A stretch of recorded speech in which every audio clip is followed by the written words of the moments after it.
बिस्मिल्लाहिर्रहमानिर्रहीम। अस्सलाम वालेकुम स्टूडेंट्स, कैसे हैं आप सब? उम्मीद करती हूँ आप सब बिल्कुल खैरियत से होंगे। This is 12th computer science final assessment framework.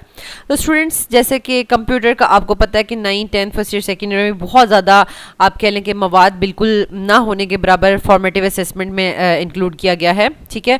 क्योंकि कंप्यूटर एक प्रैक्टिकल सब्जेक्ट है जिसमें जो भी आपके सब्जेक्ट में या यानी बुक में इंक्लूड किया गया है वो सारा का सारा नॉलेज आपने प्रैक्टिकली लेना है। कुछ याद नहीं करना, चीज़ें मेमोराइज नहीं करनी, ठीक है। ये सारा का सारा प्रैक्टिकल वर्क है। अंडरस्टैंड करेंगे और फिर उसको अप्लाई करेंगे तो वो आपको आ जाता है। तो इसलिए इसमें से कुछ ऐसा थ्योरी का तो था नहीं कि मेमोराइजेशन करनी पड़ती और थ्योरीज लिखनी पड़ती, इसलिए इसमें से ज़्यादा जो है टॉपिक्स निकाले नहीं गए।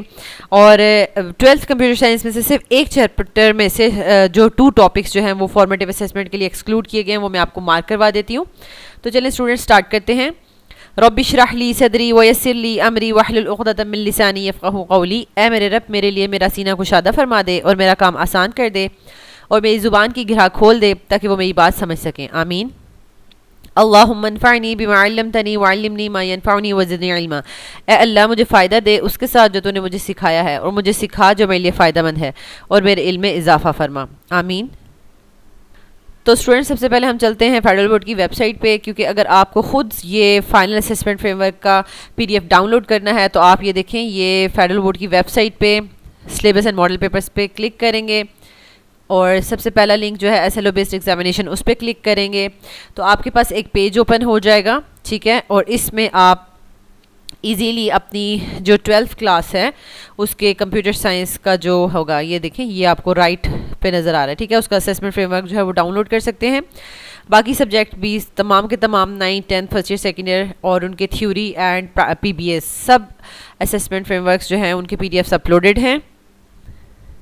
अब यहाँ पर मैं आपको दिखा दूँ कि ये जो असेसमेंट फ्रेमवर्क अपलोड किया गया है तो उसमें कुछ भी उस तरीके से फॉर्मेटिव आपको नज़र नहीं आने वाला, जस्ट 2 टॉपिक्स के अलावा। ये देखें, सब सबमिटिव लिखा हुआ है, ठीक है। स्क्रीन पे आपके पास सामने ये नज़र आ रहा है सबमिटिव, ठीक है। और कभी कभी तो submissive for theory and PBA भी लिखा होगा, ठीक है, submissive for theory and PBA. अच्छा, अब यहाँ पर एक है submissive for practical base assessment. अब ये वाला जो है ना, ये 2 टॉपिक्स जो है, मैं इसको ज़रा मार्क कर देती हूँ और आपको चैप्टर भी बता देती हूँ। ये सिर्फ सबमिटिव फॉर पीबीए है, ठीक है। यानी थ्योरी के लिए ये दोनों टॉपिक्स जो है वो निकाले गए हैं और इसका मैं आपको दिखा देती हूँ। जैसे कि student should be able to implement complex algorithm that use the lists etcetera in the Python. और दूसरा, determine more advance technique, units test, break points, watches for testing and debugging their codes in Python, ठीक है। तो सबसे पहले ये देखें, ये आपकी बुक का फ्रंट कवर है, नेशनल बुक फाउंडेशन, और इनकी डोमेन्स भी इजी हैं। चैप्टर 1 की ए डोमेन है, चैप्टर 2 की बी डोमेन है, चैप्टर 3 की सी, इसी तरीके से आपका चैप्टर 8 तक जाएगा, ठीक है। और आपके पास 8 चैप्टर की एच डोमेन है, ठीक हो गया। अच्छा, चैप्टर 1 जो है वो कम्प्लीटली इंक्लूडेड है, ठीक है। और इसमें जो है वो पीबीए वाला नहीं है सिस्टम, ठीक है। जो भी जिसमें भी पीबीए वाला होगा वो मैं बता दूंगी। चैप्टर 1 को थ्योरी के लिए प्रिपेयर करना है, इसी तरह चैप्टर 2 को भी कंप्लीट जो है वो थ्योरी के लिए प्रिपेयर करना है। अच्छा, अब चैप्टर 3 पर आ जाए। चैप्टर 3 में आपके पास 4 एसएलओज नज़र आ रहे हैं, ठीक है। पहला वाला तो थ्योरी में आएगा, ठीक है।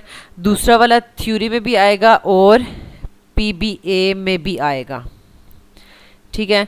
अच्छा, ये वाला जो है ना, ये जो है वो निकाल दिया है और ये जस्ट थ्योरी में से निकाल दिए, जस्ट पीबीए में आएगा।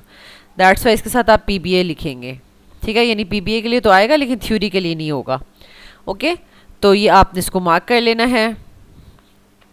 देन आपके पास जो हमने 2 टॉपिक्स निकाले हैं तो उसमें देखिए हमारे पास ये आ जाता है programming constructs in the Python, ठीक है। इस टॉपिक को क्रॉस कर दें और फिर आपके पास आ जाता है, ये सारे के सारे आ जाते हैं, ठीक है। जो मेन आपके पास आते हैं ना उसकी सब हेडिंग्स वो भी, और techniques for testing the debugging, testing and debugging, ठीक है।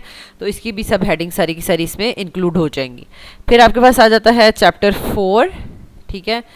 ये भी सारा का सारा थ्योरी में इंक्लूडेड है। फिर चैप्टर 5 आ जाता है और ये भी सारा का सारा जो है वो थ्योरी में इंक्लूडेड है। चैप्टर 6 आ जाता है, ये भी सारा का सारा थ्योरी में इंक्लूडेड है, यानी पीबीए वाला नहीं है इसमें टॉपिक कोई, ठीक है।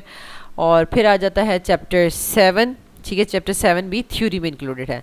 अब आ जाते हैं लास्ट चैप्टर की तरफ। तो लास्ट चैप्टर है आपके पास एंटरप्रेन्योरशिप इन डिजिटल एज। तो ये थ्योरी में भी आ रहा है और पीबीए में भी आपने इसको प्रिपेयर करना है। ठीक है, तो यहाँ तक हमने कम्प्लीटली जो है वो इसको मार्क कर लिया है। तो स्टूडेंट्स इसको आपने थ्योरी एंड पीबीए दोनों के लिए बहुत अच्छे से प्रिपेयर करना है। जस्ट 2 टॉपिक्स रिमूव किए हैं इन्होंने फॉर्मेटिव असेसमेंट में।